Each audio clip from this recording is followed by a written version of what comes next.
বন্ধুরা, সন্ধ্যা হলেই আমাদের মুখরোচক মুচমুচে কোনো স্ন্যাক্স খেতে মন চায়। তাই ঘরে থাকা সামান্য কিছু উপকরণ দিয়ে ঝটপট সন্ধ্যেবেলা চায়ের সাথে এই মুখরোচক চটজলদি এই নাস্তাটি এতটাই মুখরোচক যে প্রত্যেকদিন চায়ের সাথে শুধু সন্ধ্যেবেলা এটাই বানাবেন।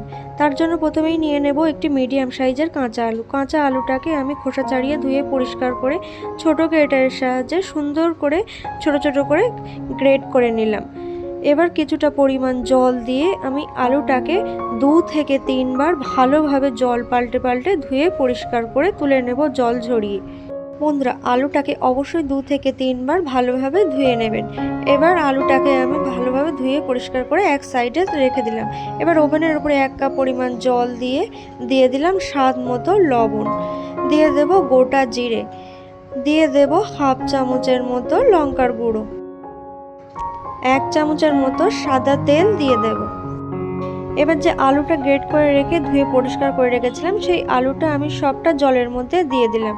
এবার জলের মধ্যে দিয়ে আমি 2 মিনিটের মতো হাই ফ্লেমে সিদ্ধ করে নেব। আলুটা অনেকটা সিদ্ধ হয়ে গেলে তার মধ্যে দিয়ে দেব কিছুটা পরিমাণ গ্রেট করে নেওয়া গাজর। এবার ভালোভাবে গাজরটাকেও 1 মিনিটের মতো ফুটিয়ে নিয়ে দিয়ে দেব হাফ কাপ পরিমাণ সুজিটাকে দিয়ে লো টু মিডিয়ামে রেখে সুজিটাকে অনবরত নাড়তে নাড়তে একটা সফট ডোয়ের মতো হয়ে আসবে, তখন আমি কড়া থেকে তুলে নেব। তো বন্ধুরা, আপনারা দেখতেই পাচ্ছেন সুজিটা কিন্তু অনেকটাই সফট ডোয়ের মতো হয়ে আসছে আর কড়া থেকে ছেড়ে উঠে আসছে। এবার সুজির ডোটাকে তুলে নিয়ে একটা পাত্রে নিয়ে আমি কিছুক্ষণ রেখে ঠান্ডা করে নেব। এবার সুজির ডোটা একটু ঠান্ডা হয়ে আসলে এর মধ্যে দিয়ে দেব 2 চামচের মতো চালের গুঁড়ো, দিয়ে দেব কিছুটা পরিমাণ ধনেপাতা কুচি। এবার চালের গুঁড়ো আর ধনেপাতাটা দিয়ে ভালোভাবে সুজির ডোটাকে মেখে নেব, যাতে কোনো সুজির ডেলা না থাকে, তার জন্য ভালোভাবে মেখে নিতে হবে। তো সুজির ডোটা আমি খুব সুন্দর করে মেখে নিয়েছি। এবার অল্প কিছুটা পরিমাণ হাতে নিয়ে আমি গোল একটা বলের মতো করে শেপ দিয়ে নেব। আপনারা চাইলে যে কোনো পছন্দের শেপ দিতে পারেন। তো বন্ধুরা, আমি এখানে সবগুলো ছোট ছোট বলের আকারে গড়ে নিয়েছি।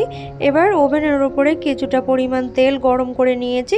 গরম তেলের মধ্যে বলগুলোকে দিয়ে খুব সুন্দর করে মিডিয়াম ফ্লেমে উল্টে পাল্টে ভেজে নেব। বন্ধুরা, আগে থেকে অবশ্যই তেলটাকে ভালোভাবে গরম করে নিতে হবে, না হলে কিন্তু বলগুলো তলা লেগে যেতে পারে।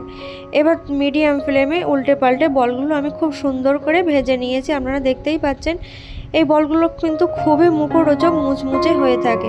অবশ্যই বাড়িতে ট্রাই করে দেখবেন বন্ধুরা, খুবই ভালো লাগবে। বন্ধুরা, সন্ধ্যাবেলা চায়ের সাথে অবশ্যই সুজি আর কাঁচা আলুর এই বলটি একবার বানিয়ে দেখুন। একবার খেলে প্রত্যেকদিন সন্ধ্যাবেলা শুধু চায়ের সাথে এই স্ন্যাক্সটিই খেতে চাইবেন, এতটাই মুচমুচে আর মুখরোচক হয়ে থাকে। গরম গরম ভেজে প্লেটে দেওয়া মাত্রই কিন্তু নিমেষেই শেষ হয়ে যাবে, এতটাই মুখরোচক আর মুচমুচে হয়ে থাকে। তো বন্ধুরা, কাঁচা আলু আর সুজির এই স্ন্যাক্সটা আমাদের কেমন লাগলো অবশ্যই কমেন্ট করে জানাবেন। ভালো লাগলে লাইক শেয়ার করতে ভুলবেন না, আর অবশ্যই আমার চ্যানেলটিকে সাবস্ক্রাইব করে রাখার অনুরোধ রইল। ধন্যবাদ বন্ধুরা।